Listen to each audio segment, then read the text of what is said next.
Hello friends, आपका उत्तराखंड खबरें YouTube channel में स्वागत है। अगर अभी तक आपने हमारा चैनल सब्सक्राइब नहीं करा है तो इसे पहले सब्सक्राइब करें और इस बेल आइकन को भी दबा दें ताकि हर खबर आप तक पहुंचती रहे।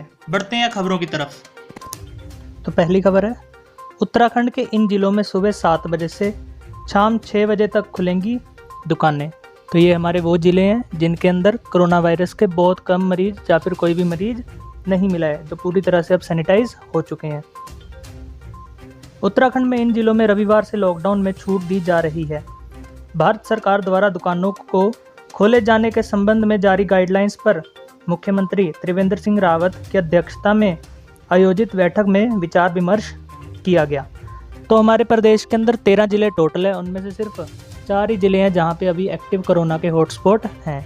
और वो ज़िले हैं 4 ज़िले हैं देहरादून, हरिद्वार, नैनीताल और उधम सिंह नगर। तो यहाँ पर वैसी ही स्थिति रहेगी जैसी पहले थी। आवश्यक वस्तुएं की दुकान पहले की तरह सुबह 7 से दोपहर 1 बजे तक खोली जाएंगी और बाकी जो हमारे 9 ज़िले बच गए हैं इन चारों के अलावा, उनके अंदर ढील दी जाएगी और दुकानें सुबह 7 बजे से शाम को 6 बजे तक खुलेंगी। बढ़ते हैं अगली दूसरी खबर आ रही है चारधाम यात्रा को लेकर। मुखबा से रवाना हुई माँ गंगा की डोली, रविवार को खुलेंगे कपाट। तो माँ गंगा की डोली मुखबा गांव से रवाना हो चुकी है। उत्तरकाशी जिले के मुखबा गांव से माँ गंगा की डोली गंगोत्री धाम के लिए रवाना हो चुकी है। रीति रिवाज के दौरान लॉकडाउन के नियमों का भी पूरा ख्याल रखा गया। तो इस बार इसके अंदर जो हमारी शोभा यात्रा निकाली गई उसके अंदर काफ़ी कम लोग इकट्ठा हुए थे। सिर्फ पुरोहित और जो गांव के बड़े बुजुर्ग थे उन्होंने ही सिर्फ इस शोभा यात्रा में भाग लिया। अगली खबर है हमारे नेपाली भाइयों के लिए। लॉकडाउन में फंसे नेपालियों के घर वापसी की जागी आस। तो उनके लिए उनका प्रशासन और भारत का प्रशासन आपस में बातचीत कर रहे हैं कि कैसे इनको अपने देश वापस भेजा जाए। चंपावत जिले से हो सकती है घर वापसी की शुरुआत, नेपाल ने सहमति जताई, भारत सरकार की अनुमति का इंतजार। इसी खबर को और अच्छी तरह पढ़ते हैं। लॉकडाउन के चलते राहत शिविरों में रह रहे नेपालियों की घर वापसी की उम्मीद जगी है। नेपाल के अधिकारियों ने अपने लोगों की वापसी के लिए सकारात्मक रुख दिखाया है। माना जा रहा है कि रविवार को चंपावत जिले में राहत शिविरों में ठहरे 200 नेपालियों की वतन वापसी हो सकती है। इन लोगों की सूची पूर्व में ही नेपाल के कंचनपुर प्रशासन को सौंपी जा चुकी है। तो इस रविवार से इनका दोबारा से ट्रांसफ़र शुरू हो सकता है और इनको अपने देश भेजा जाएगा। और दोनों देश इसी चीज़ के बारे में बातचीत आपस में कर रहे हैं। बट अगली खबर आ रही है हमारी माँ गंगा को लेके। देवप्रयाग से लेके हर की पौड़ी तक सुधरी गंगा की सेहत, पीने लायक हुआ पानी। तो लॉकडाउन के कारण प्रदूषण भी कम हो रहा है। कल हमने बात करी थी नैनी झील की, आज खबर आ रही है कि गंगा नदी भी साफ हो चुकी है और उसका पानी पीने लायक हो चुका है। राज्य प्रदूषण नियंत्रण एवं पर्यावरण संरक्षण बोर्ड के आंकलन में से हुई पुष्टि, पानी में हानिकारक जीवाणु भी हुए कम, हर की पौड़ी में 17% तक का सुधार। लॉकडाउन में गंगा के पानी की सेहत में भी सुधार हुआ है। राज्य प्रदूषण नियंत्रण एवं पर्यावरण बोर्ड के आकलन में इसकी पुष्टि हुई है। बोर्ड ने पाया है कि देवप्रयाग से लेकर हरिद्वार में हर की पौड़ी तक गंगा में हानिकारक जीवाणुओं की संख्या में कमी आई है और अन्य तरह की गंदगी भी कम हुई है। एक अनुमान के मुताबिक 34% कचरा जो ह्यूमन वेस्ट है वो इसके अंदर इस बार कम हुआ है गंगा के अंदर लॉकडाउन के कारण। तो इससे कम से कम हमारी लॉकडाउन के कारण कम से कम हमारी गंगा तो साफ हो ही चुकी है। अगली खबर है हमारे सीएम से रिलेटेड।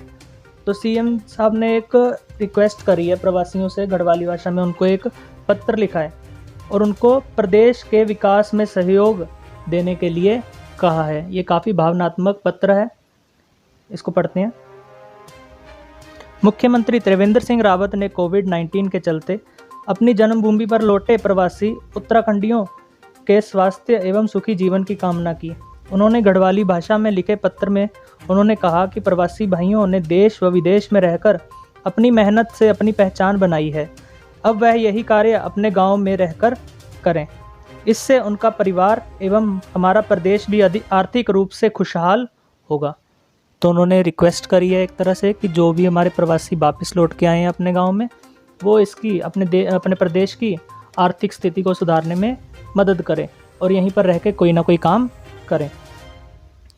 सर्वाधिक पलायन की मार झेल रहे पौड़ी जिले के प्रवासियों को लिखे पत्र में मुख्यमंत्री ने कहा कि हमारे पूर्वजों ने पहाड़ों को काटकर खेत बनाए, उन खेतों को उपजाऊ बनाकर हमारा पालन पोषण किया।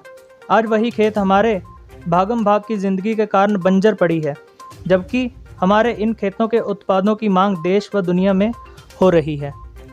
तो आपसे एक तरह की बहुत ही रिक्वेस्ट करी गई है कि आप अपने प्रदेश के अंदर ही रहें और कोई ना कोई काम अपनी डिस्ट्रिक्ट में रहकर ही करें। और ये मेन उनके लिए, किसके लिए, पौड़ी गढ़वाल के लोगों के लिए कहा गया है। ये एक बहुत ही दुखद खबर है कि हमारे एक उत्तराखंड के युवक की मौत हो गई थी दुबई में और उनका शव दिल्ली भेजा गया था, पर आगे से कोई कार्रवाई ना होने के कारण वो शव वापस दुबई लौटा दिया गया। इसी खबर को और अच्छी तरह पढ़ते हैं।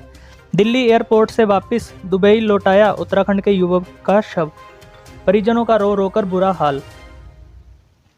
17 अप्रैल को दुबई में कमलेश की हार्ट अटैक से हो गई थी मौत। तो उनकी मौत 17 अप्रैल को दुबई में हुई थी हार्ट अटैक के कारण। लॉकडाउन की विषम परिस्थितियों में तमाम कोशिशों के बाद दुबई से लाया गया उत्तराखंड के बेटे का शव दिल्ली एयरपोर्ट से शुक्रवार को वापस भेज दिया गया। मृतक के परिजनों के एयरपोर्ट पहुंचने से पहले ही विमान शव को लेकर वापस लौट चुका था। इस घटना से आहत परिजनों को निराश होकर वापस लौटना पड़ा। परिजनों ने सरकार से जल्द ही शव को घर भिजवाने की मांग की है। ये बात कहाँ की है? टिहरी में धनोल्टी तहसील के सकलाना के सेमवाल गांव निवासी कमलेश भट्ट दुबई में एक होटल में नौकरी करता था। 17 अप्रैल को कमलेश की हार्ट अटैक से मौत हो गई थी। इस घटना से आहत परिजनों ने प्रशासन और सरकार से मृत युवक के शव को स्वदेश लाने की गुहार लगाई थी। तो ये शव वापस आ भी गया था, पर सही से कार्रवाई ना कर पाने के कारण ये शव वापस लौटा दिया गया है दुबई को। इसी कारण फैमिली का रो रो कर बहुत बुरा हाल है। तो हम कामना करते हैं कि ये इनकी जल्दी से जल्दी कोई ना कोई सरकार मदद ज़रूर करे। तो कैसी लगी आपको खबरें, ये आप हमें कमेंट सेक्शन में लिखकर बताएं। और इसी तरह की और खबरें जानने के लिए हमारे चैनल को सब्सक्राइब ज़रूर करें और इस वीडियो को लाइक, शेयर और कमेंट करें। Thank you.